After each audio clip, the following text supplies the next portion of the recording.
Before starting the video, I would like to tell you something about IBPSguide.com. In their website, they provide a daily free question which help you to boost your preparation either for banking or SSC examination. Also, you can check out their test series which has high standard question with a detailed solution, and at the end of each test, we provide with smart analysis that how well you performed, which are the area you must work on, and also test series are available in both language, that is Hindi as well as English. It is accessible on both desktop as well as mobile app, whichever suits on you. For more information, you can visit estore.ibpsguide.com. Now let's move towards our video. Hello friends, welcome to IBPS Guide. I am here with the next set of English questions. So in today's lecture, we will solve a passage. So let's begin with the passage. First, there are three or four paragraphs in this passage. So first paragraph is, it's no secret that exercise is good for the brain. अब हमें ये पता है कि exercise जो है वो हमारे brain के लिए काफ़ी अच्छी होती है. In looking for mechanisms that could underlie such cognitive benefits, researchers have found evidence of neuronal growth and maturation and an increased volume of the hippocampus. So what is the meaning of cognitive? Cognitive is process of acquiring knowledge. ज्ञान संबंधी जो होता है उसको हम बोलते हैं cognitive. तो इस तरह के मैकेनिज्म्स देखे जा रहे थे जो ऐसे कॉग्निटिव बेनिफिट्स दे हमें. तो रिसर्चर्स ने एक एविडेंस, उन्हें एक सबूत मिला न्यूरोनल ग्रोथ का और मैचुरेशन का, और हिप्पोकैम्पस एक पार्ट होता है हमारे ब्रेन का, उसकी वॉल्यूम इंक्रीज करने का. So at the molecular level, rodent experiments pointed to the demethylation of the promoter region of BDNF, which is a gene that encodes the neurogenesis boosting signaling factor of the same name.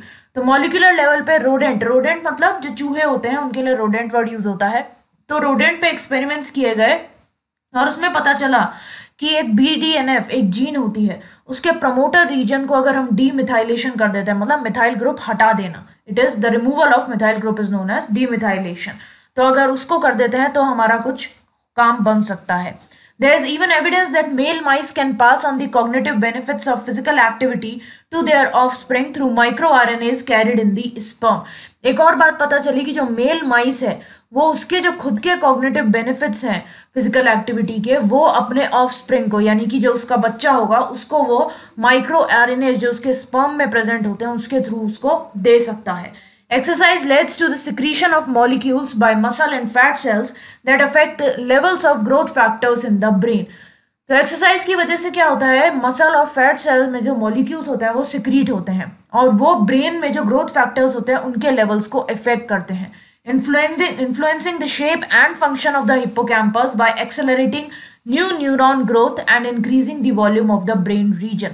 तो क्या करते हैं, जो hippocampus reason है उसके shape और function को alter कर देते हैं, इन्फ्लुएंस करते हैं, नए न्यूरॉन की ग्रोथ होती है और इसकी वजह से जो हमारा ब्रेन रीजन है उसकी वॉल्यूम बढ़ जाती है. Okay, now let's move to the next paragraph. For an hour a day 5 days a week, mice in Hiroshi Majima's physiology lab at Hokkaido University in Sapporo, Japan hit the treadmill. तो 5 दिन, एक week में 5 दिन के लिए रोज 1 घंटा जो माइस हैं उन्हें ट्रेडमिल पे भगाया गया एक तरह से. The researchers' goal in having the animals follow the exercise routine isn't to measure their muscle mass or endurance. तो रिसर्चर्स का गोल ये नहीं था कि एक्सरसाइज रूटीन को फॉलो करते हुए एनिमल्स का मसल मास कितना बढ़ता है या एंड्योरेंस कितना बढ़ता है. He wants to know how exercise affects their brains. उनका सिर्फ एक ही मकसद था ये देखना कि एक्सरसाइज से ब्रेन को कितना इफेक्ट आता है. Researchers have long recognized that exercise sharpens certain cognitive skills. तो रिसर्चर्स ने पहले ही चीज ऑर्गेनाइज कर ली थी कि कुछ कॉग्निटिव स्किल्स ऐसी होती हैं जो एक्सरसाइज की वजह से और शार्प हो जाती हैं हमारी. Indeed, Majima and his colleagues have found that regular physical activity improves mice stability to distinguish new objects from ones they have seen before. Indeed जो मजीमा थे उन्होंने एक और बात पता की उनके कलीग्स के साथ कि अगर रेगुलर फिजिकल एक्टिविटी करेंगे तो उससे जो चीज़ पहले देख चुका है एक बार चूहा, वो नई चीज़ों से उसको डिस्टिंग्विश करने में उसको बहुत आसानी रहेगी, तो उसकी वो एबिलिटी इंप्रूव हो जाएगी. Now the past 20 years, researchers have begun to get at the root of these benefits with studies pointing to increase in the volume of hippocampus, development of new neurons and infiltration of blood vessels into the brain. तो पिछले 20 सालों से researchers जो हैं वो इन benefits की जड़ तक जाने में लगे हुए हैं और जो स्टडीज हैं वो ज़्यादा से ज़्यादा यही पॉइंट कर रही हैं कि वॉल्यूम जो है हिप्पोकैम्पस का वो बढ़ जाता है, नए न्यूरॉन्स डेवलप हो जाते हैं, जो ब्लड वेसल्स हैं वो ज़्यादा से ज़्यादा ब्रेन में आ जाती हैं. ठीक है, Then now Majima and others, they are starting to home in on the epigenetic mechanisms that drive the neurological changes brought on by physical activities. So what is the meaning of epigenetic? Epigenetic is a theory that an embryo develops progressively from an undifferentiated egg cell. तो epigenetic theory जो है वो यही कहती है कि एक embryo जो है वो एक अनडिफरेंशिएटेड एग सेल से जन्म लेता है. तो मजीमा और बाकी लोग अब यही कर रहे हैं कि एपिजेनेटिक मैकेनिज्म्स कुछ ऐसे प्रोवाइड करने की कोशिश कर रहे हैं, यूज करने की कोशिश कर रहे हैं, जिससे जो हमारे न्यूरोलॉजिकल चेंजेस हैं वो ड्राइव आउट होते हैं और वो फिजिकल एक्टिविटी के थ्रू आते हैं. ठीक है. Then next paragraph is on October, Majima's team reported that the brains of rodents that ran had greater than normal histone acetylation in the hippocampus, the brain region considered the seat of learning and memory.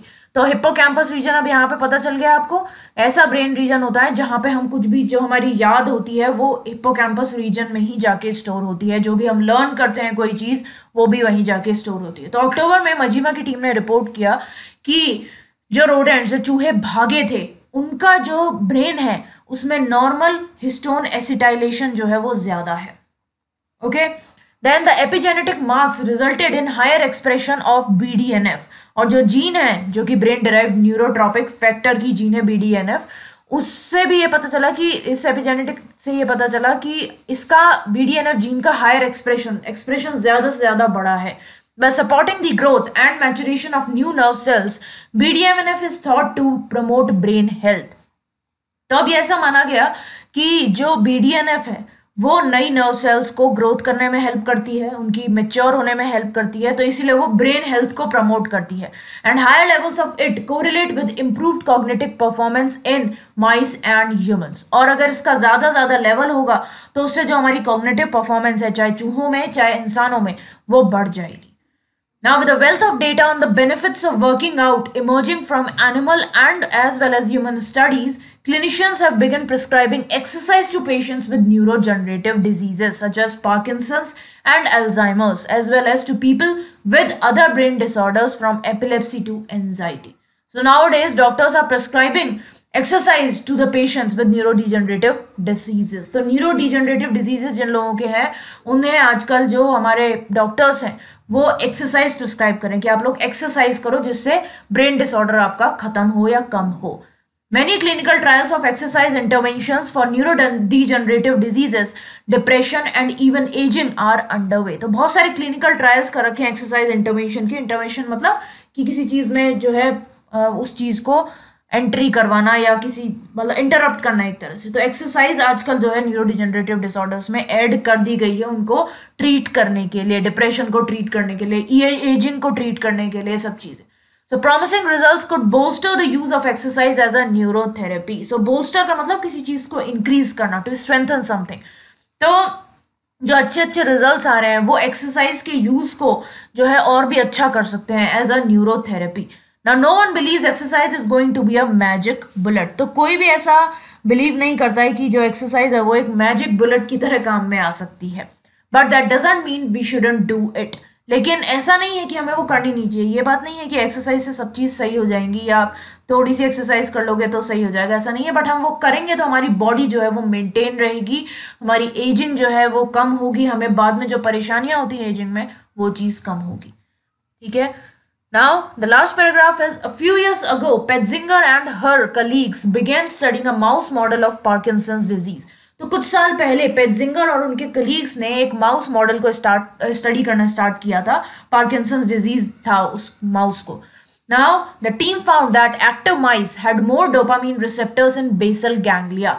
तो team को यह पता चला कि जो active माइस है यानी कि जो फिजिकल एक्सरसाइज रेगुलरली करता है एक तरह से, उसमें उसका जो बेसल गैंग्लिया है उसमें डोपामीन रिसेप्टर्स ज्यादा है. So what is basal ganglia? It is a group of neuronal structures important for movement, learning and emotion. तो मूवमेंट, लर्निंग और इमोशन के लिए जो स्ट्रक्चर्स इंपॉर्टेंट होते हैं वो बेसल गैंग्लिया में मिलते हैं हमें. ये ग्रुप है उन न्यूरोनल स्ट्रक्चर्स का. Now the levels of dopamine receptors correlate with brain plasticity and dopamine receptor loss is one of the signature signs of Parkinson's disease. तो ये है कि जो भी लेवल रहता है डोपामिन रिसेप्टर्स का वो हमारी ब्रेन प्लास्टिसिटी के साथ कोरिलेट करता है. अगर डोपामिन रिसेप्टर्स लूज हो गए तो हमें पार्किंसंस डिजीज का जो है चांस रहता है होने का. Using a dopamine antagonist as a radioactive tracer, the team found that patients who walked on a treadmill 3 times per week for 8 weeks increased the number of dopamine receptors in the basal ganglia. तो एक dopamine antagonist को एक radioactive tracer की तरह लगाया गया और team को यह पता चला कि ऐसे लोग जो एक हफ्ते में लगभग 3 बार ट्रेडमिल पे चलते हैं 8 हफ्ते तक, ठीक है, एक हफ्ते में 3 बार चलते हैं और ये काम वो 8 हफ्ते तक करते हैं, तो उनका जो डोपामिन रिसेप्टर का लेवल है, जो नंबर है, वो बेसल गैंग्लिया में इंक्रीज हो जाता है. Now, an active lifestyle is not going to turn a 70-year-old brain into a 30-year-old brain. तो ये बात सही है कि अगर आपकी एक्टिव है लाइफस्टाइल तो उससे ये नहीं कि आपका 70 साल पुराना है ब्रेन तो वो 30 साल में कन्वर्ट हो जाएगा. But studying exercise's effect on the nervous system could help researchers identify the best and most efficient strategy, whether it's activity alone or activity paired with drugs to maintain brain health as we age. लेकिन exercise का effect देखना इसलिए ज़रूरी है क्योंकि इस चीज़ से researchers को यह पता चल जाएगा कि बेस्ट और मोस्ट एफिशिएंट स्ट्रैटेजी क्या है. क्या सिर्फ एक्टिविटी करने से सब काम सही हो जाएगा या एक्टिविटी को हमें दवाइयों से भी मिला के काम लेना होगा अगर हमारी ब्रेन हेल्थ और हमारी एज को हमें मेंटेन करना है. तो सिर्फ एक्टिविटी से काम चल जाएगा या activities plus medicine will work for us. Okay, now let's solve 10 questions based on this passage. I hope आप लोगों को पूरा पैसेज समझ में आ गया होगा कि क्या चीज बताई गई है. So, the first question is, which of the following can be the appropriate title for the passage? तो appropriate title क्या हो सकता है इस passage का? Research work on mice and their brain, then ways to cure Alzheimer's in human, brain-derived neurotropic factor, how exercise reprograms the brain, and an active lifestyle. See, as the whole paragraph, it revolves around the theme how brain functions by active exercise daily. So, हमारा पूरा किस चीज पे based है कि daily exercise से क्या क्या इफेक्ट आता है ब्रेन पे. सो जो डी ऑप्शन है हमारा, how exercise reprograms the brain, it will be the most appropriate title for this passage. तो how exercise reprograms brain.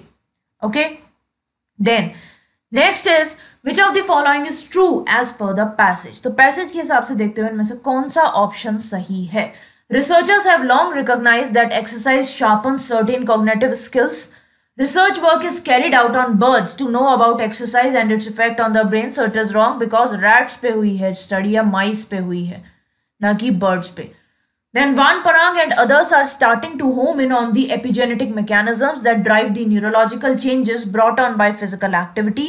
An active lifestyle is going to turn a 30-year-old brain into a 70-year-old brain. And regular exercising can't reduce depression and its effect on human beings. तो ये बिल्कुल गलत है हमारा कि regular exercise से reduce नहीं हो सकता डिप्रेशन, क्योंकि इसमें लिखा है पैसेज में कि ऐसा हो सकता है. Then an active lifestyle is going to turn a 30-year-old brain into a 70-year-old brain. ये गलत है क्योंकि पैसेज में लिखा है कि एक्सरसाइज करने से 70 साल का ब्रेन जो है वो 30 साल में कन्वर्ट नहीं हो जाएगा. Then Van Parang and others, this name is not given in the passage, so this is also wrong. So all these statements are wrong, only this one is correct. That researchers, they have long recognized that exercise sharpens certain cognitive skills. जो हमारी cognitive skills हैं उन्हें थोड़ा सा increase कर देता है, उन्हें sharp कर देता है अगर हम exercise करते हैं तो. Okay, then next is, which of the following is closest to the meaning of word cognitive as used in the passage? ठीक है, तो cognitive word मैंने आप लोगों को बताया कि क्या है. It is process of acquiring knowledge. तो इन पांचों में से कौन सा ऐसा वर्ड है जो कॉग्निटिव के बिल्कुल मीनिंग के बिल्कुल पास आता है? Understanding, activity, paranormal, कंसीड, refrain. So understanding का मतलब सबको पता है, ठीक है, जो चीज समझी जा सके. एक्टिविटी मतलब जो हमारी रोजमर्रा का हम जो कार्य करते हैं या कुछ भी चीज है वो एक्टिविटी हो गई. Paranormal is events beyond the scope of normal scientific understanding. तो जो नॉर्मल साइंटिफिक अंडरस्टैंडिंग है उससे बहुत ऊपर का जो स्कोप भी, उसके स्कोप के बियॉन्ड जो चीज है उसको हम बोलते हैं पैरानॉर्मल, जिसको हम असाधारण बोलते हैं. Then concede is admit that something is true after first denying it. तो हमने पहले किसी चीज को सिरे से नकार दिया और वापस उसी चीज को हमने एक्सेप्ट कर लिया, तो उसको हम बोलते हैं concede. Then last is refrain, stop oneself from doing something. किसी को कोई चीज करने से रोकना, उसको हम बोलते हैं रिफ्रेन. तो ऑब्वियसली ये चारों वर्ड्स हमारे कहीं भी कॉग्निटिव यानी कि नॉलेज, समझना जिसको हम बोलते हैं, उससे मैच नहीं खाता. अंडरस्टैंडिंग जो है वो इससे मैच करता है. और भी कुछ वर्ड्स हैं like perception, then reasoning, okay, understanding तो हो ही गया, और intelligence. These words also have the closest meaning to the word cognitive. Okay, so these are the synonyms of cognitive. Now, next is which of the following is closest to the meaning of the word interventions as used in the passage. So intervention क्या होता है? किसी चीज में हम involve हो या किसी चीज को इंटरप्ट करें तो उसको हम बोलते हैं intervention. So eternal is lasting और existing forever, जो हमेशा रहता है, existing forever. Perpetual is also never ending, जो कभी भी खत्म नहीं होता है. Then involvement, किसी चीज में इन्वॉल्व होना, किसी चीज में हम जो है शामिल होते हैं तो उसको हम बोलते हैं involvement. Then perusal is action of examining something, और you can say to scrutinize something. तो किसी चीज को स्क्रूटनाइज करना, किसी चीज की जांच पड़ताल करना, उसको हम बोलते हैं perusal. And oversight is unintentional failure to notice something. तो कोई चीज हम नोटिस करने से हम चूक गए और वो अनइंटेंशनली हुआ, इंटेंशनल तरीके से नहीं किया, हमने जानबूझ के नहीं किया, हमसे गलती से वो चीज ओवरलुक हो गई तो उसको हम बोलते हैं, या हम नोटिस नहीं कर पाए तो उसको हम बोलेंगे oversight. So correct answer will B involvement, interruption और इंटरसिजेशन और इंटरपोजिशन, ये सब इसके जो है सिनोनिम्स हैं. ठीक है, सो लिख लो इनको भी. इन्वॉल्वमेंट, इंटरसिजेशन लिख देती हूं मैं यहाँ पे, इंटरसिजेशन और इंटरपोजिशन. ठीक है, या इंटरप्ट करना तो इंटरप्शन. ओके, सो ये सब चीजें हो गई. It's only a single S. Okay, so ये हमारे सिनोनिम्स हो गए इंटरवेंशन के. Now next is which of the following is closest to the meaning of the word bolster. तो बोल्स्टर मैंने आपको बताया था किसी चीज को बढ़ाना, इंक्रीज करना, स्ट्रेंथन करना, मजबूत बनाना. So first word is hegemony. Hegemony is leadership और डोमिनेंस. जैसे घर पे किसका राज है, मम्मी डोमिनेंट है या पापा, इस तरह से. Then second is strengthen, to strengthen something, to improve something. Then impelling is force someone to do something, किसी को किसी चीज के लिए फोर्स करना कि तुम ये काम करो. Then castigating is reprimand someone severely, किसी को बहुत बुरी तरीके से reprimand करना. What is the meaning of reprimand? Reprimand is disapproval. तो किसी को बहुत बुरी तरीके से disapprove करना, उसको हम बोलते हैं castigating. Admonishing is same, reprimand firmly, किसी को एकदम firm तरीके से बोलना, नहीं ये काम नहीं करना. So bolster का मीनिंग क्या है? To strengthen, to increase the power. So the correct word for this will be strengthen. Strengthen एकदम सही word होगा. To support, to reinforce. तो ये दो words और लिख लो इसके, support and reinforce. किसी को मजबूत बनाना, तो वो होता है bolster. ठीक है. Then next is which of the following is closest to the meaning of the word correlate as used in the passage. तो correlate मतलब उससे मिलता हुआ, correlate करता हुआ. So awakened is rouse from sleep or stop sleeping, एकदम नींद से जाग जाना या सो ही नहीं पाना. Then tilt का मतलब सबको पता है, झुकना. Expansion is to expand, अपना फैलाव करना. Coordinate is work together, effectively एक दूसरे के साथ काम करना. एंड डोमिनियन इज कंट्रोल और सुप्रीमेसी, जिसको हम बोलते हैं वो होता है हमारा डोमिनियन. सो कोरिलेट का मतलब क्या हो गया? ऑब्वियसली किसी के साथ मिलके काम करना, किसी से रिलेट करना. So coordinate word will be the correct answer.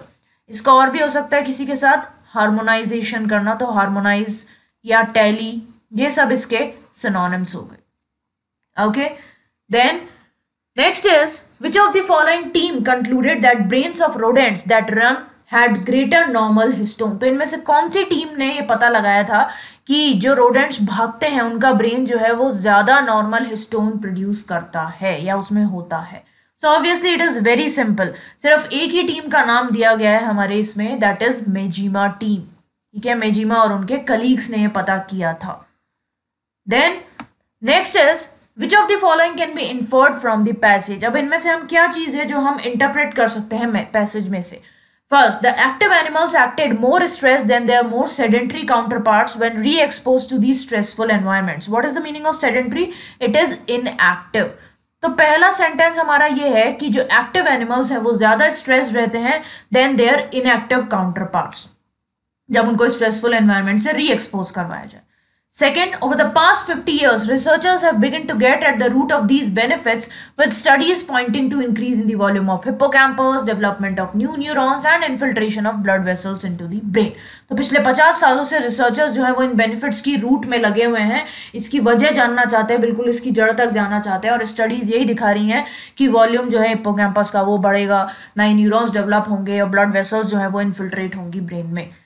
Third, the researchers' goal in having the animals follow the exercise routine isn't to measure their muscle mass or endurance. So researchers का goal कि animals जो है वो exercise follow कर रहे हैं, वो ये नहीं है कि वो muscle mass या endurance जो है उसे measure कर रहे हैं.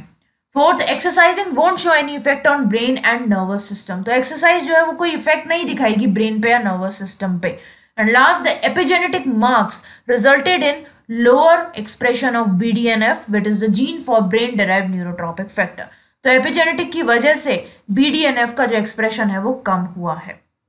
सो हमारा दूसरा पैराग्राफ जो है उसमें साफ साफ लिखा हुआ है ये वाला sentence. Over the past 50 years, researchers have begun to get at the root of these benefits with studies pointing to increase in the volume of hippocampus, development of new neurons and infiltration of blood vessels into the brain. So हमारा correct answer जो है वो यही हो जाएगा. ठीक है. Then next is which of the following line is set by Petzinger. तो पेटजिंगर ने इसमें से कौन सी लाइन जो है वो सेटअप की है. Exercises benefits to dementia can be made chemically. What is the meaning of dementia. Dementia is mental illness, जिसको हम पागलपन बोलते हैं, वो होता है dementia. Then 58 clinical trials currently being done on exercise, cognition and Alzheimer's disease. अभी 58 clinical trials जो है वो चल रहे हैं एक्सरसाइज पे, कॉग्निशन पे और अल्जाइमर्स पे. Third, levels of dopamine receptors correlate with brain plasticity, and dopamine receptor loss is one of the signature signs of Parkinson's disease. Then an active lifestyle is not going to turn a 70-year-old brain into a 30-year-old brain. And fifth, running enhances neurogenesis, learning, long-term potentiating in mice. तो कौन सी चीज जो है वो उन्होंने set की है, उन्होंने ये बोला है कि एक्टिव लाइफस्टाइल ठीक है होनी चाहिए, लेकिन उससे 70 साल का ब्रेन जो है वो 30 साल में कन्वर्ट नहीं हो जाएगा, बट आपकी बॉडी फिट रहेगी. बस ये है. So correct answer will be D. Then let's move to the next and the last question. Which of the following becomes active by regular exercise in animals as well as humans. तो एक line आई थी जिसमें दोनों के बारे में लिखा हुआ था. तो इनमें से कौन सी सेल्स हैं जो एक्टिव हो जाती हैं अगर हम रेगुलर एक्सरसाइज करें, चाहे वो एनिमल्स हो चाहे ह्यूमंस हो. So it is RBCs, liver tissue, hormones affecting brain and its functioning, heart या फिर kidney. So obviously the whole passage is about exercise and brain. So hormones which are affecting brain and its functioning will become active by the regular exercise in animals as well as humans. Okay. So ये था हमारा आज का lecture. I hope it's clear. अगर कोई भी problem है तो आप लोग पूछ सकते हैं, और अगर सब कुछ समझ में आ गया है तो do hit the like button, share it with your friends and subscribe to the channel. And after subscribing push the bell icon so that you can get notified whenever we upload a video. Okay. So और कुछ चीज़ के बारे में अगर आपको जानकारी जाननी है तो आप www.ibpsguide.com इस साइट पे विजिट करके टेस्ट सीरीज जो है वो देख सकते हैं, मॉक्स देख सकते हैं. The mocks and test series are available. I think they are available in both the languages, that is English and Hindi. So अगर आपको और कोई चीज़ पे जो है प्रॉब्लम आ रही है तो आप कमेंट सेक्शन में ज़रूर पूछें. Okay. So that's all for today guys. Thanks for watching. Have a nice day.